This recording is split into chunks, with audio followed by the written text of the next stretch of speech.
दोपहर के करीब 2 बजे थे। सुरेंद्र अपने खेत पे ट्यूबवेल से पानी लगा रहे थे। तभी वहां पे गांव का ही एक दबंग आता है और उनके साथ मारपीट शुरू करता है और इतनी मारपीट होती है कि उनको मरणासन कर दिया जाता है। और जब और भी लोग आवाज़ सुन करके वहाँ पे पहुँचते हैं तो बोलते हैं साले चमड़ा वाले को आज जान से मार दो। जी हाँ दोस्तों, नमस्कार, मेरा नाम कुलदीप कुमार और आज हम आपके साथ जिस घटना पे बात कर रहे हैं ये घटना सलेमपुर कालपी की है, जो कि एकदम यमुना के किनारे चंबल का जालौन जिले का आखिरी गांव कह सकते हैं, क्योंकि बगल में यमुना है और उसके आसपास के जो खेत हैं जहां पे सुरेंद्र अपने खेत के पास में ही ट्यूबवेल था, उसी ट्यूबवेल से पानी लगा रहे थे। जब उनके साथ ये घटना घटी, इस घटना की सूचना जब पूरे गांव में फैली, क्योंकि जिस आरोपी ने सुरेंद्र को पीटा है, मरणासन किया है, वही बताते हैं कि पुलिस को भी कॉल करके उसने सूचना दिया कि मैंने एक मर्डर कर दिया और अभी और 9 मर्डर करने बाकी है। इस घटना की सच्चाई जानने के लिए आज उस गांव में आए हैं और इस घटना को लेकर के उनके भाई महेंद्र ने जो तहरीर दिया है पुलिस को, उनसे जानेंगे कि उनको घटना के बारे में कैसे पता चला। इस घटना की सच्चाई से आपको रूबरू कराते हैं। महेंद्र जी, क्या हुआ था, आप बताइए। उस दिन हमारा भाई पानी लगाने गया था। इस पर दिन के यही 2 बजे का टाइम था। मैं घर पे था। तो मुझे कुछ लोगों के द्वारा सूचना मिली है कि सरकारी ट्यूबवेल पर रामकुमार शुक्ला, राजकुमार शुक्ला, दिनेश शुक्ला और दीपक शुक्ला, इन लोगों ने हमारे भाई पर कुल्हाड़ी से हमला कर दिया है। मैं वहाँ मौके पर पहुँचा है। तब लोगों ने मुझे बताया है कि उनके साथ साथ 4 ये थे और कुछ जो लोग वहाँ मौके पर थे उन लोगों ने मुझे बताया है। तो आपको क्या बताया आपके भाई ने जब आप मौके पे पहुंचे? वो तो किस हालत में था, कैसी परिस्थिति थी?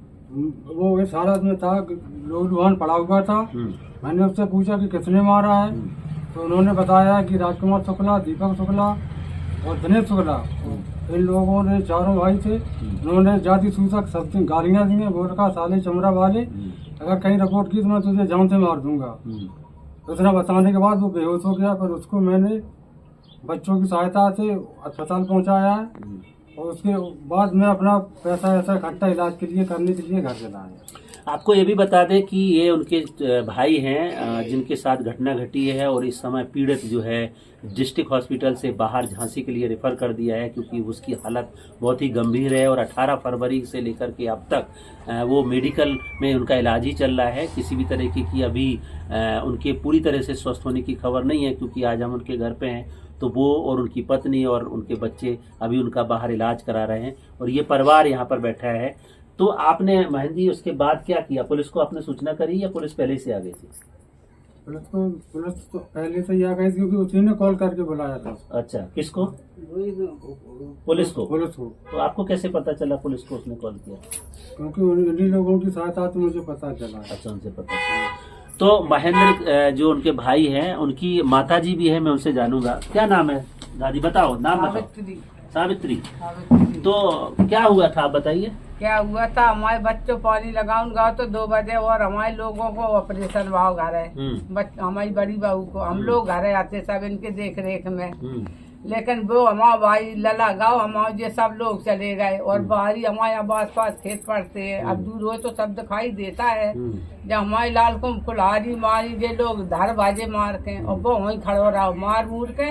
वहाँ ने फोन कर दिया 100 नंबर, हाल गाड़ी आ गई और हमारे लला को इतने पुरवा पड़ा ढेंगा। तो वे हमारे लोग के संगे पढ़ा लिखा थे बच्चा, तो बिन्ने लड़कों ने देखे वे जा रहे थे अपनी अपनी मम्मियों की हरियाई सरियाई उठाने के लिए। वे बोले कि ए अरे जे तो उनके भाई उनके पापा डरे हैं लड़कन के नाम ला हमारे नातियन को। तो वे लोग गाड़ी लेके है ना आए के चलो तुम्हारे पापा डरे, खून में डूबे डरे हैं पापा, ऐसो ऐसो होगा वो। अब जो लोग वो मार के वो सीधो चलत गाओ और कहत गाओ कि मैंने मर्डर कर दिया है सरकारी ट्यूबवेल पे, वो डरो है उठाए ले आओ, लाश उठाए के ले आओ, वो लात गाओ चलत गाओ। तब और अब बच्चा सुन रहा है तो वो तो सब ना, फिर हमारे नाती पोता गए हुए भाई, हम तो है ही मरद के डरे ना, जनता बैठी थी लेकिन अब कुछ जानकारी नहीं आती। इसलिए हमारे बच्चे को जो हाल करना, हाली लेके गए कुठौन, कुठौन से लड़का हमारे लाद ले गए कुठौन से, हाली उड़ाई को करो उड़ाई ले गए, टाँके आके लगे। हाली मैंने बहुत सीरियस आते, बहुत जल्दी जल्दी भेजो झांसी के लाने। अब बताओ क्या हुआ भैया। अभी क्या स्थिति है? अभी स्थिति का है, को हमें फोन ही नहीं करा लला, हम तो रोज उसने बिलबिलास हमें को फोन ही नहीं करा, ना हमें बतावे को हमारे के का है वो, अपने बात ही नहीं करा रहा है हमारे को। अच्छा, ना को करा ही नहीं तो रहा अभी है। वो पकड़ा गया जिसने मारा था? जिसने मारा था वो पकड़ गया? अब भाई खुद ने फोन लगाया, अब तुम किसी को गलत काम को बताए दे तो तुम्हारे घर खुदा ही आदमी आए जे वो, जब खुद ने फोन कर दिया तो वो तो खुदा ही बोला था, आए गई तो बिना हुए ले गई, हाल नहीं वे हाईवे पे चढ़क जाते, बिहार पूजर आए थे तो पकड़ लो, बिना सो गेंगे ले गए हाल ही वे उन्हें। जब तुमने फोन कर दा तो तुम तो आप लोग भाई सब जान गए कि जब इसने फोन हमें करो है वो, तो जब मर्डर करके तो वे लोग चले आए, हाल ही गाड़ी लाए। बताओ तो आप क्या चाहती हो? अभी ये घटना हो गई, आपकी मांग क्या है? हम तो घटना जा हो गई कि हमारे लाल को घटना कर दी, हम सोच रहे हैं कि जैसी बिन्ने हमारे लाल के संगे करो उन्हीं के संगे ऐसा ही होएगा। अगर उनने समझौते का दबाव बनाया कि आप समझौता कर लो तो? देखो समझौता की बात अब हम कुछ नहीं कहते, हमारे पहले लाल तो हमारे अब डरे हुए, देखो जब तक हमारे लाल नहीं आए रहा यहाँ पे तो हम क्या बताए दें तुम लोगन को, हमारी कछु चल रही क्या? आजकल के हमारे बाल बच्चा हो रहे तो है ले, हमारे छोटे छोटे बच्चा है, अब हमारे लड़का बच्चा रहे, हमका जिंदगी भर जियत रहे, हमारी तो थोड़ी जिंदगी है कि अब तो आप तुम्हारी सोचो ये बात साहब। तो ये उनकी माता जी थी जिनसे बात कर रहे थे। आप मैडम जी ये बताइए कि अभी क्या क्या कार्रवाई हुई है और आपको किस तरीके का डर और भय है जो आप चाहते हैं?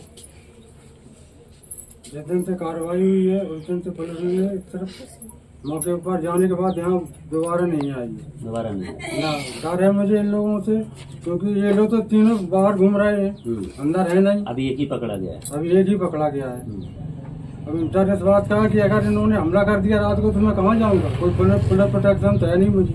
बिल्कुल, तो ये बात कर रहे हैं कि पुलिस प्रोटेक्शन नहीं है, ये आप घर दिखाइए क्योंकि जहाँ पे ये पूरा परिवार रहता है, जहाँ पे किसी भी दिन कोई भी घटना घट सकती है, क्योंकि आरोपी ने ये बात बोला है कि अभी तो हम और 9 मर्डर करेंगे, और उस डर की वजह से आज चूंकि ये घटना को लेकर के उनके भाई ने तहरीर दिया, तहरीर के आधार पर ये FIR पंजीकृत किया गया। इस FIR में BNS section 109, BNS section 352, BNS section 351 sub clause 2 और SC/ST prevention of atrocity act की धारा 325A में ये मुकदमा पंजीकृत किया गया है। एक आरोपी जिसको मौके पे जिसने कॉल किया था उसको पुलिस ने पकड़ के जेल भेजा गया है, लेकिन जो तहरीर लिखाई गई है उसमें 4 आरोपियों को बताया गया है, जिसमें से 3 लोगों को अभी पुलिस ने पकड़ा नहीं है। इस घटना को लेकर के हम और भी हमारे साथी उनसे बातचीत करेंगे।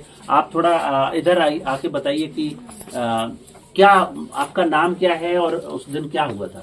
ये हमारा नाम भी महेंद्र कुमार है जी, सन ऑफ कन्हैया लाल जी। मौके पर ये हुआ था कि जहाँ पे ये हादसा हुआ है उसके जस्ट 170 मीटर की लगभग दूरी पर हमारा खेत पड़ता है। तो हम खेत में मतलब पशुओं के लिए चारा उखाड़ रहे थे। ठीक, तो मैंने आवाज शोरगुल की सुनी। ठीक, तो मैंने तुरंत आवाज लगाई रजनीश को। मैं रजनीश भाग के आया, अरे यहाँ कुछ गड़बड़ है। तो रजनीश पहुंचा भाग के तुरंत। ठीक, तब हम लोग वहाँ मौके पर भाग के गए। वहाँ पर मौके भागने के बाद में ये लोग अपने खेतों तरफ, जिनके खेत पड़ते हैं लगभग मतलब पश्चिम दिशा के लिए, ये पश्चिम दिशा के लिए भागा और वो कुल्हाड़ी लेके मतलब इटाग्राम की ओर भागा है। ठीक, तो मैंने इन लोगों को न मतलब पकड़ने के मामले से मैं अपने लोगों को मतलब जिसका ये हादसा हुआ उसको उठवा के बच्चों को मतलब बच्चों से किस मतलब और लोगों ने बच्चों को मतलब फोन किया है। तो बच्चे पहुंच गए तो मैं मोटरसाइकिल पे उन लोगों को बैठाल के मैं अभी तुरंत वापस लौटा। मैं तुम लोग यहाँ लेके हॉस्पिटल पहुंचो, मैं पैसे लेकर मैं आ रहा हूँ अर्जेंट में। तो मेहंदी अभी क्या हालात है इस पूरी घटना को लेकर के? वर्तमान स्थिति क्या है? वर्तमान स्थिति ये है कि वर्तमान स्थिति को मतलब लोगों के द्वारा, कुछ गाँव वालों के द्वारा ये सुनने को मिलता है कि हम मतलब बोले अभी तो एक ही गया है, और बोले हम अभी मतलब और पहली बात तो जिसने मर्डर किया है वो बोल रहा था थाने के अंदर भी बोल रहा था कि मैं 5 मारूंगा। ठीक, और यहाँ रास्ते में 9 की बोल रहा था, थाने के अंदर बोल रहा था मैं अभी 5 मर्डर करना हमारे बाकी है, मैं 5 मर्डर करूंगा। तब भी मतलब पुलिस ने कोई भी प्रोटेक्शन नहीं दिया इन लोगों के लिए।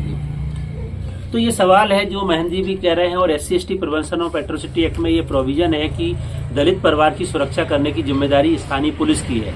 जब सरेआम आरोपी जिसने ये मर्डर किया है वो बोल रहा है कि हम 9 मर्डर करेंगे, 5 मर्डर करेंगे, और वो जैसा बता भी रहे हैं, आपने सुना होगा कि खुलेआम ये बात बोला जा रहा है, तो सबसे पहले SC/ST एक्ट में जो भी प्रोविजन दिया गया कि पीड़ित परिवार की सुरक्षा किया जाए, यहाँ पे कोई पुलिस अधिकारी नहीं है, पुलिस का कोई कर्मचारी नहीं है। मैं जब यहाँ पे अभी इस घटना की फैक्ट फाइंडिंग करने के लिए आया, तमाम लोगों के साथ बातचीत किया, घर के ऊपर संकट है कि किसी भी दिन रात में कोई भी घटना दिन में घट सकती है, क्योंकि दिन के दोपहर के 2 बजे ये मर्डर किया गया है। उसके बावजूद भी यहाँ पे कोई प्रोटेक्शन सुरक्षा नहीं दिखाई दे रही है। पुलिस यहाँ पे आई कभी कोई जांच करने के लिए? पुलिस कल मतलब परसों के दिन पुलिस को जब मैं थाने में गया, SO साहब SSO साहब हैं अभी मौके पे थे, तो उनसे मैं बोला हमने ऐसा है कि अभी तक मतलब हमको रोज धमकी मिल रही है, ठीक, और रात में 1-2 बजे मतलब डंडा वगैरह मतलब गेट में मारते हैं, ठीक, तो हमने आपका कोई पुलिस प्रोटेक्शन मिल नहीं रहा है। तो ये सर बोलते थे, बोले मैं पुलिस भेज तो रहा हूँ, जबकि पुलिस केवल इटा कालपी तक जाती है, वहीं से लौट के मतलब थाने पहुँच जाती है। अभी महेंद्र जी, आप लोग क्या चाहते हैं, आपकी मांग क्या है? हमारी मांग ये है कि इन लोगों को पुलिस प्रोटेक्शन में मतलब रखा जाए, इन लोगों की मतलब सुरक्षा की जाए, ठीक, और जो भी सरकार से हो सके इन लोगों का मतलब लाभ मिलना चाहिए, क्योंकि ये वो कंडीशन में है, मजदूर तक लोग हैं, ठीक, बीघा 1.5 बीघा जमीन पड़ती है, कोई ये नौकरी वाले लोग नहीं है। सुरेंद्र, जिसके साथ ये घटना करी गई है, जिसको मरणासन किया गया है, उसकी फैमिली की भी कंडीशन ज्यादा अच्छी नहीं है, थोड़ी सी जमीन के टुकड़े में अपने परिवार का गुजर बसर करते हैं। अभी इलाज चल रहा है और कुछ कहा नहीं जा सकता कि क्या स्थिति है, क्योंकि लगातार वो अस्पताल में भर्ती है। आज भी उनके जो फोटोग्राफ्स है तमाम, वो मैं आपको नहीं दिखा सकता क्योंकि इतनी विवश घटना हुई है, जिसको लेकर के अभी हालांकि पुलिस ने सिर्फ FIR दर्ज करी है और एक आरोपी को पकड़ के जेल में भेजा है, लेकिन परिवार की मांग है कि उनको सुरक्षा मुहैया कराई जाए। परिवार की मांग है कि यहाँ पे पुलिस प्रोटेक्शन दिया जाए, ताकि कोई और घटना, जिसको आरोपी ने खुलेआम चिल्लाते हुए बोला है कि हम और भी मर्डर करेंगे, तो खुलेआम जब कोई चुनौती देता है तो शंका बढ़ती है, और ऐसे में परिवार में डर और भय का माहौल है। हम इस वीडियो के माध्यम से भी अपील करना चाहेंगे जिला अधिकारी वरिष्ठ पुलिस अधीक्षक जालौन से कि वो इस घटना का स्थल का जांच करें, CO इसकी इंक्वायरी करें और पीड़ित परिवार को तत्काल प्रभाव से पुलिस प्रोटेक्शन मुहैया कराएं। SC/ST प्रोविजन और एट्रोसिटी एक्ट में जिसमें यह मुकदमा पंजीकृत है, उसमें इनको राहत और मुआवजा का भी प्रोविजन है, तो इस परिवार को आर्थिक सहायता राशि तत्काल जारी करी जाए, ताकि वो अपने पीड़ित का इलाज करा सकें और उसकी जिंदगी को बचा सकें। क्योंकि आज ये तमाम लोग जो यहाँ पे बैठे हैं, आप देख सकते हैं कि उनके चेहरे पे मायूसी है, वो इस आस में बैठे हैं कि हमारा बेटा, हमारा भाई, हमारा परिवार का सदस्य जल्दी से स्वस्थ होकर के आ जाए, ताकि हम अपने परिवार के साथ इज्जत और सम्मान के साथ रह सकें। आज इस गांव में जो हालात हैं, तमाम लोग, कुछ लोग सहयोग करते हैं, कुछ लोग सहयोग नहीं करते हैं, लेकिन ये परिवार के जो भी लोग हैं इनको हिम्मत दे रहे हैं, इनके साथ दे रहे हैं कि ताकि एक दलित परिवार अपने गांव में इज्जत और सम्मान के साथ जी सके।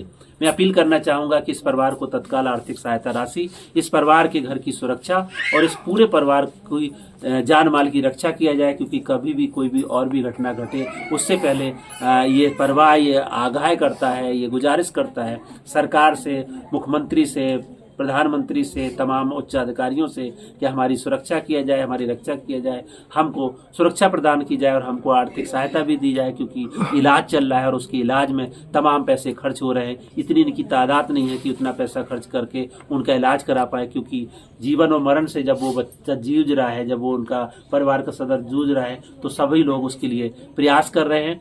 हम आज इस घटना आपको सामने, उसी घर से जहाँ पे ये लोग रहते हैं, वहाँ से आपको रूबरू करा रहे हैं, आपको घटना की सच्चाई दिखा रहे हैं, क्योंकि एक दलित परिवार जो उसकी माँ रो रही है, उसके परिवार के सदस्य रो रहे हैं कि कैसे हमको सुरक्षा मिले, कैसे हमें सम्मान मिले और कैसे हम रह सकें। इस देश में SC/ST prevention of atrocity act है जो इसकी गारंटी देता है कि हम दलितों की सुरक्षा करेंगे, उनकी मान सम्मान की रक्षा करेंगे। लेकिन आज एक परिवार, वो कि उत्तर प्रदेश के जालौन जिले का ये गाँव, जहाँ पे ये दलित परिवार इस उम्मीद में बैठा है कि उनको न्याय जरूर मिलेगा। हमने जब ये बातचीत किया कि अगर आपके ऊपर समझौते का दबाव बनता है तो आप क्या करेंगे, मैं इसका सवाल पूछ लेता हूँ। बहन जी, अगर आपके ऊपर दबाव बनता है कि समझौता करो तो क्या करेंगे आप लोग? सर, मैं तो समझौता करने वाला नहीं, क्योंकि अगर आज मैं समझौता कर लेता हूँ तो कल आने वाली पीढ़ी हमारी बहुत नीचे जा निकलेगी। बिल्कुल। तो उनका यही कहना है कि हम समझौता नहीं करेंगे, हमको तो न्याय पे भरोसा है और हमें न्याय चाहिए, हम अपने सम्मान और न्याय के लिए लड़ते रहेंगे। आज की घटना में इतना ही, कल फिर मिलेंगे, तब तक के लिए नमस्कार। जय भीम, जय संविधान।